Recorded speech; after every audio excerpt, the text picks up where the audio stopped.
I'm gonna show you how to take this and turn it into this. I bought this little inexpensive table from IKEA for less than $10, and I'm gonna show you how to make it fabulous. All right, in order to be able to put foil on the table, which is our end goal, we have to do quite a bit of prep. Because this is a plastic table, very inexpensive, it's very slick, it's really important that we put a bonding primer, because whatever we put over the first layer, if that layer fails, no matter what we put on top of that, the whole finish is gonna fail. So our most important layer is our first layer. All right, so I'm gonna come in here with 220. I'm just gonna give it a quick scuff. So when you're done sanding, get you some isopropyl alcohol, wipe off the dust, let it dry, and you're ready for the next step, which is gonna be putting a bonding primer. Now, when you sand this, you don't have to get real aggressive. I'm using a 220. All we're doing is scuffing up the surface and taking away that shine. When you do your bonding, make sure you're using a bonding primer that's specifically for bonding to slick surfaces like this plastic. I love XIM. We have it available on our website. You can also use a big box store primer. Just make sure, like I said, it's for a slick surface. All right, so they have spray-on bonding primers, whatever you can get.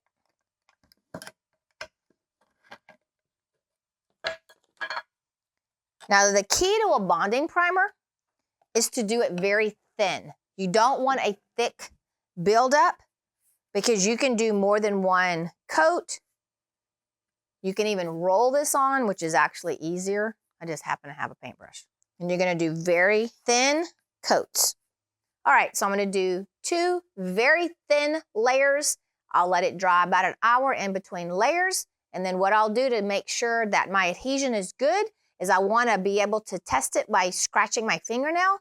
If it comes off with scratching my fingernail, either you didn't sand well enough, you didn't apply enough of the product, or you're just not using a good product. So that's the way to check. All right, so now what we're gonna do, we've got our bonding primer, all right? I want my legs to be accented in a really shiny gold, and I'm coming in with Rust-Oleum Bright Gold Metallic. Now this is really important. This gold is the gold that's got the really shiny top, and it's fast drying bright gold. That's what it says. All right, so we'll put a couple of layers of the spray paint, fast, thin layers. Don't put your spray paint on thick because it's gonna run. All right, so while the legs are drying, I went ahead and prepped the rest of the table. So what I did, just like the legs, I came in, I sanded 2 coats of the XIM bonding primer, then waited till it was dry, and then I came over with 2 coats of our Stone Coat Countertop Epoxy paint. Now, you don't have to use this paint. You can use all sorts of paint. You can use a latex paint, an acrylic paint, you can use a chalk paint. It doesn't matter as long as you put your base color, something that's gonna complement whatever foil you're gonna be putting on the table. And because the foil that we're gonna be using has a little bit of black in it, that's what I've chose to do. All right, so this is dry and it's ready to go to the next step. All right, so I have this vision in my head. So over the gold legs, I'm gonna bring down the black paint as well as the foil. It's gonna look like it's kind of running down the leg. So as I was painting the legs black with my undercoating, I noticed that the epoxy paint was really giving me the coolest reaction. I love this. Now, I can't promise you'll get the same reaction with a latex paint or whatever paint that you decide to use.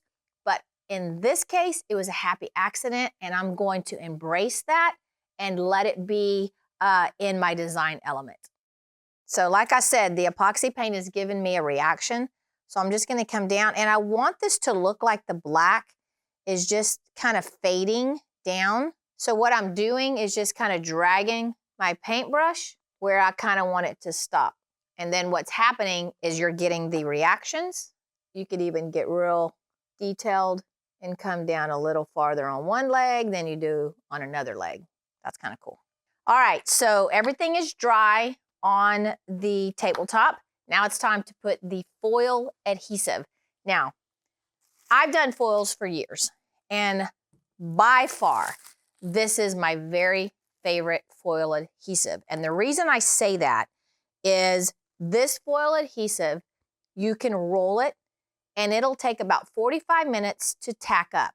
Once it gets to that tacky stage, it will never go beyond that. It'll never dry out. It'll always be sticky until I put a foil over the top. At that point, there's no more stickiness. So what's really cool about this is I can do my surface, I can roll it out, and then if I have to go somewhere or do something, I can come back in a couple of days and actually lay down the foil. I don't have a window that I have to apply my foil. So this is the Artsyville line. I get it from Jennifer Ferguson with Artistic Painting Studio, and we will have a link in the description of this video for you guys to check out all her products. All right, pro tip. I always keep my roller in the bucket. That way it's easy for me to always know where my roller is. All right, so I'm gonna take it out, put some in my tray, roll some out. All right, got it. So when we roll it out, we're gonna roll it out nice and even.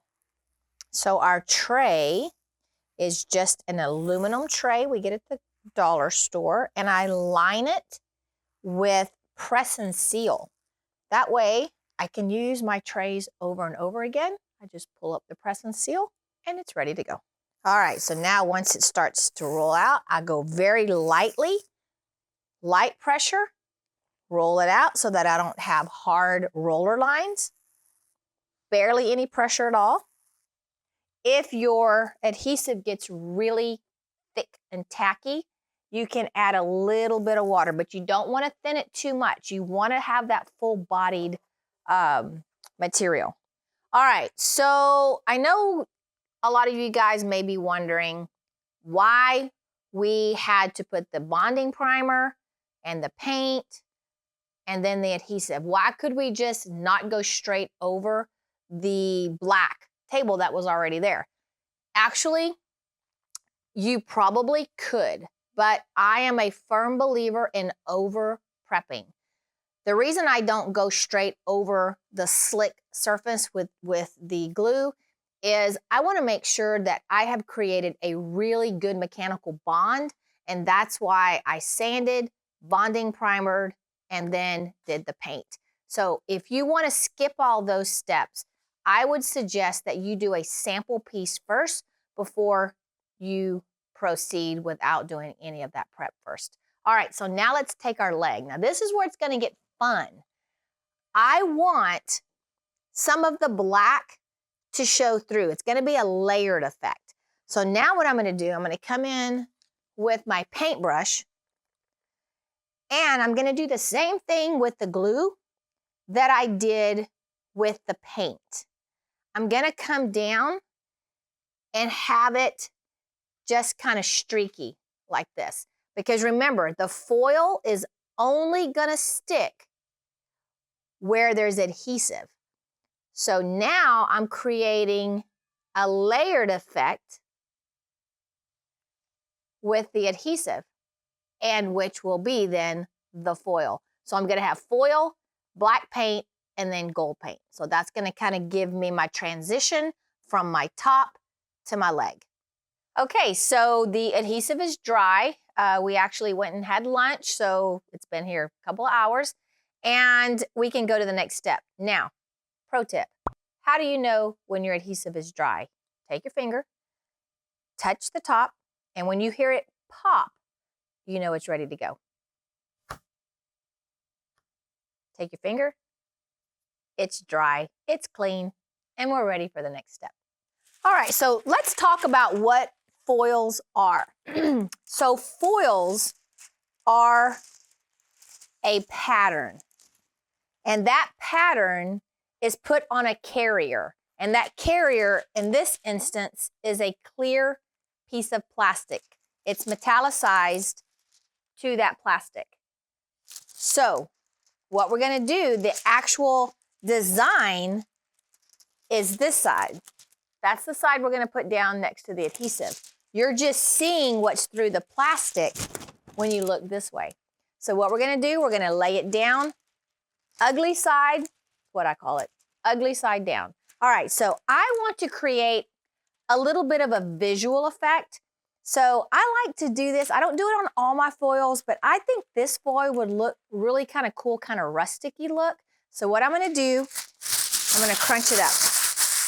Now, what this does, it gives it some texture, but it also gives the foil some body. So it's a little easier for me to work with it. Then I'm gonna come and I'm gonna roll it backwards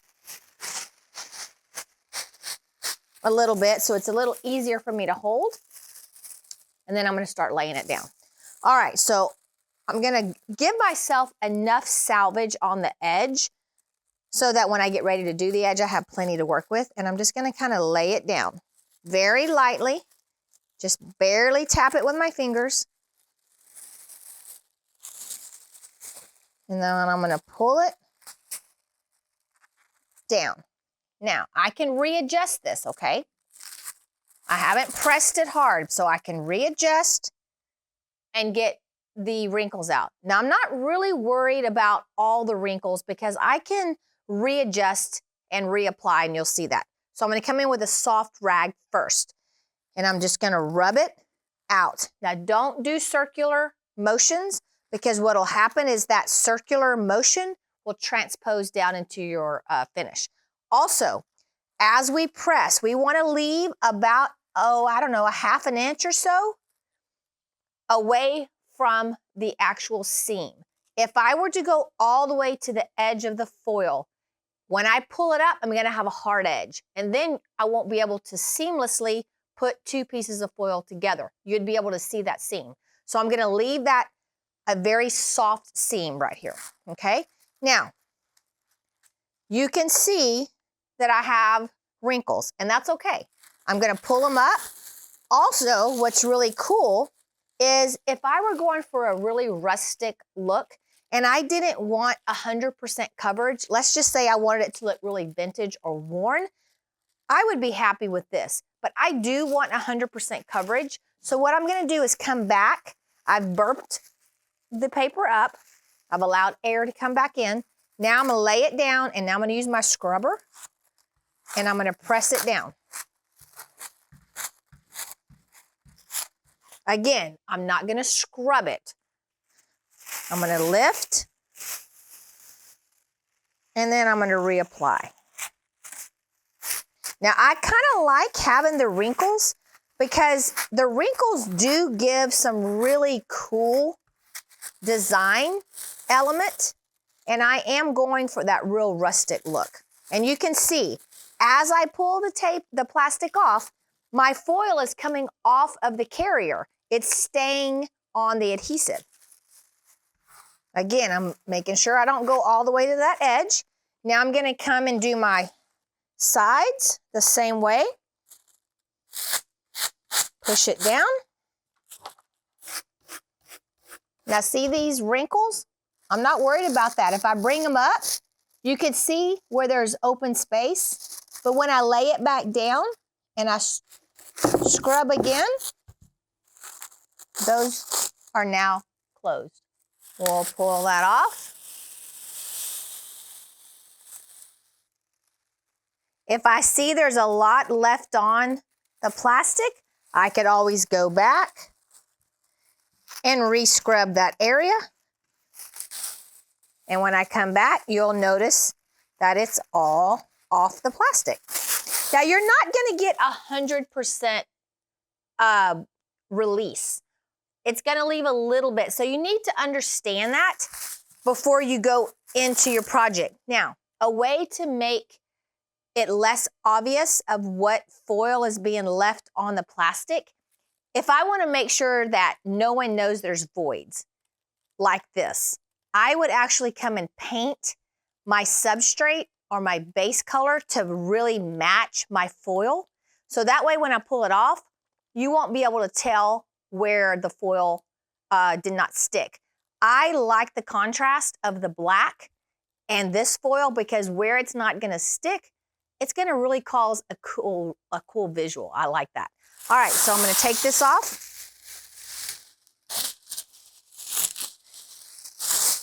I'll save a little bit of that salvage, and we're gonna go to the next piece. All right, crunch it up. And let's see, we're gonna overlap it a little bit. All right, so this is where I'm talking about where we're gonna be overlapping that seam. We're gonna come down, overlap it about an inch or so, half an inch.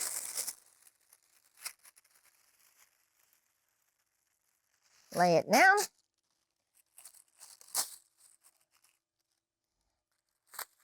All right, take my rag. Now, I can go all the way to the edge because now I already have foil, so it's nothing sticky. So now I'm not gonna get that hard edge. So now I can scrub right up to that seam. You can burp out your wrinkles. Now what you wanna be really careful also, don't let your brush get off of your plastic and don't scrub too much on that overlap because you can scratch your foil. All right, I'll turn this around and do my edge. I want to make sure I have as much coverage as I can get. All right, no seam, I love it. Let's do the edges. So now, once the foil is pulled off, there's nothing sticky. So that's how you know if you've got all of your area covered. All right, so I'm gonna use my salvage and I'm gonna come and hit these edges. Okay, so here it is. Not sticky, got all our edges done. Looks amazing, love it. All right, let's do our legs. Remember, we did just a portion of the leg with the adhesive. So it's gonna be really cool. Remember, the foil's only gonna stick where that adhesive is. All right, so my paper, and crunch it up. And let's see. I go this way, I can probably get more. Yeah, I'm gonna do it like this. All right, I'm gonna set it on there and I'll wrap it. A little bit more adhesion. Take the wrinkles out. Take my brush.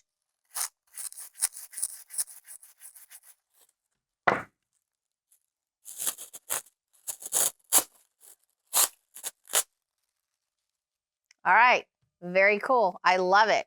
We've got 3 different finishes here. So that's gonna look really cool underneath that table. Okay, so everything's ready for the epoxy. You're gonna love how it makes this foil pop. So I do still have a few little tacky, sticky spots, and that's okay. That's just where some of the foil did not release. So I have a little bit of that adhesive showing through.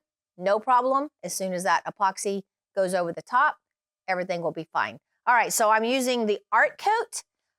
Being that this is a darker finish that already has those ambering tones, you could definitely use the regular Stone Coat Epoxy and be totally fine.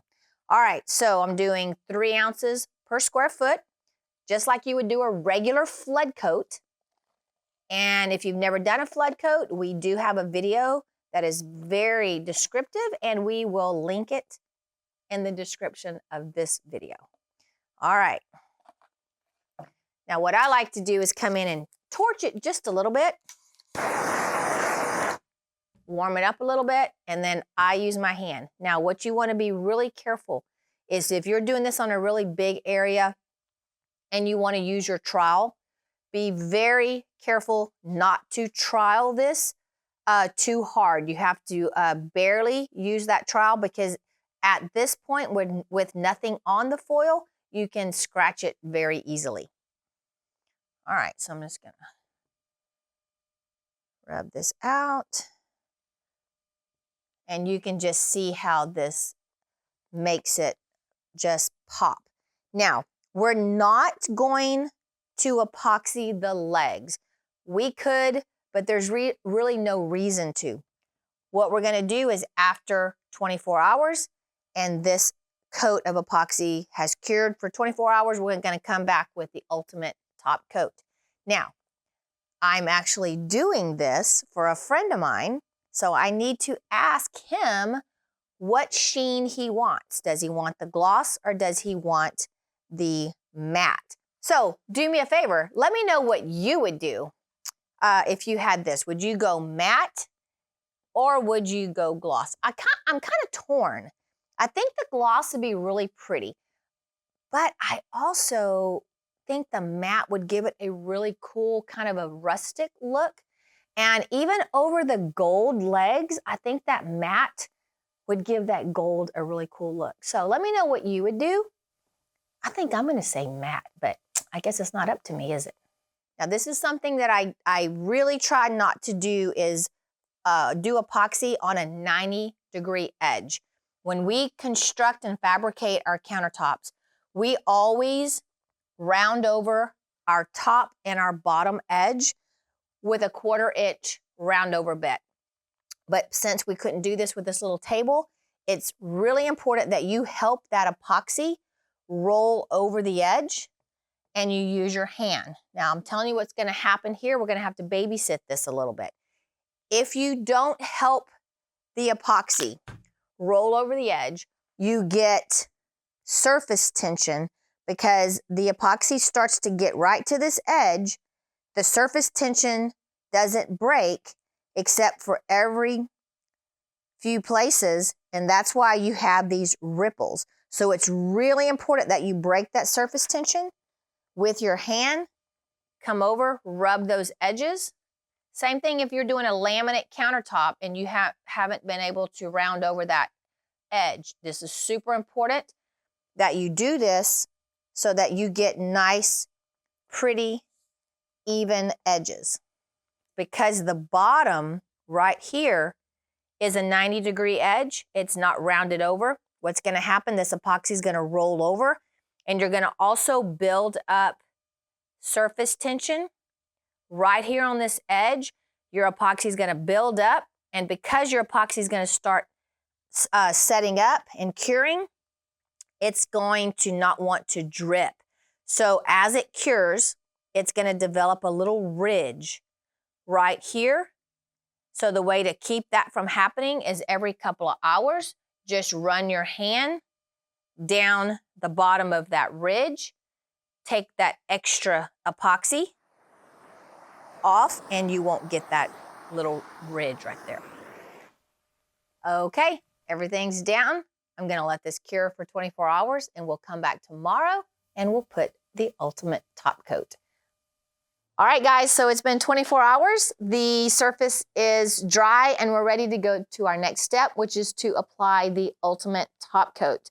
First thing I wanna do is make sure that your epoxy is fully cured, meaning it's not sticky and it's not super soft, because we're gonna be sanding this, and if we try to sand epoxy that's too soft, it's gonna leave some really aggressive sanding marks. So, come in here. I'm gonna clean first with our isopropyl alcohol. The reason we clean prior to sanding is because if there's any dust or grit on top and we don't clean first, we're gonna actually take all that grit and we're gonna push it down into the surface. So we wanna make sure we're clean before we start. If you are anxious about sanding with 220, you can come in with a scrubby pad. And these are from 3M. They're less aggressive, yet they still will create a mechanical bond. So if you're worried about that, you could use one of these pads. I do like to use these pads on my edges. All right, here we go. Now, when you're sanding to get ready for the UTC, you don't have to sand real aggressive. You don't have to get really deep. You just want to be even all the way across your piece. And you also don't want to apply your UTC without creating that mechanical bond, because you really want that UTC and that epoxy to have a really good bond. All right, so my edges, I'm gonna come in with my scuffy pad and do the same thing.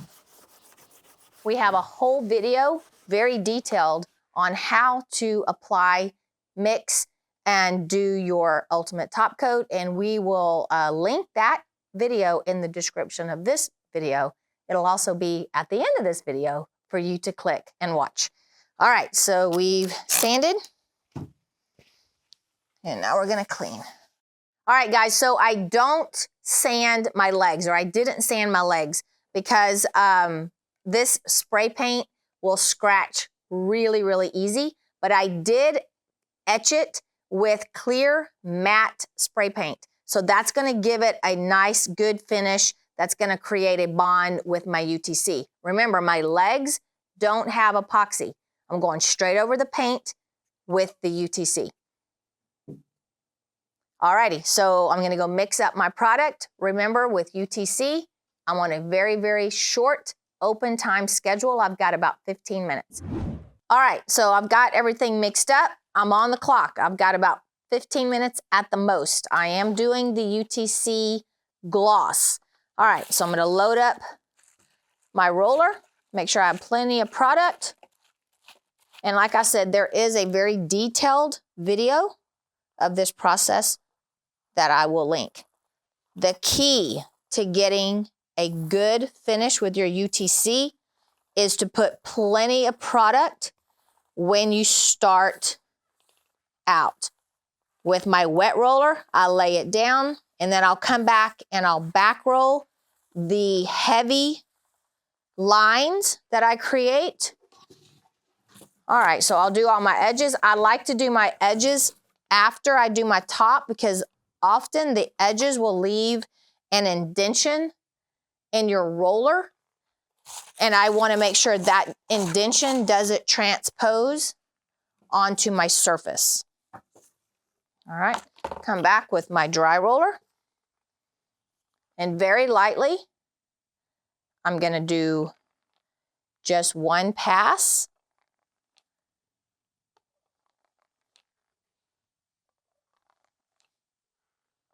All right, so for our legs,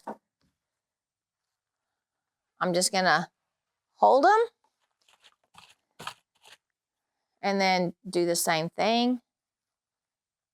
I am making a couple of rolls on this because these legs aren't completely flat. They're kind of concave.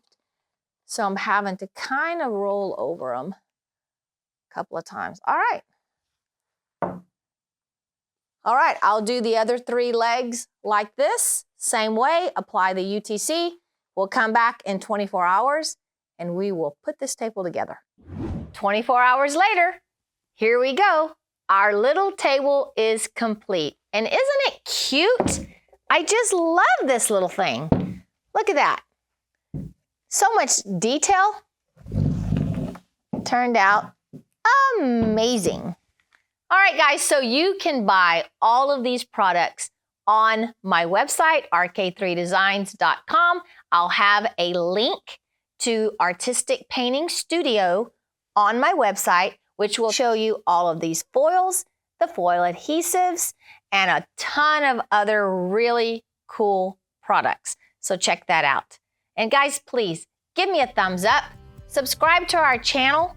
We are really trying to get those numbers up. I would love to hit 100,000 by this summer. And with your help, I bet you we can do it. Most importantly, guys, remember, don't be scared, move forward, and be creative. See you next week.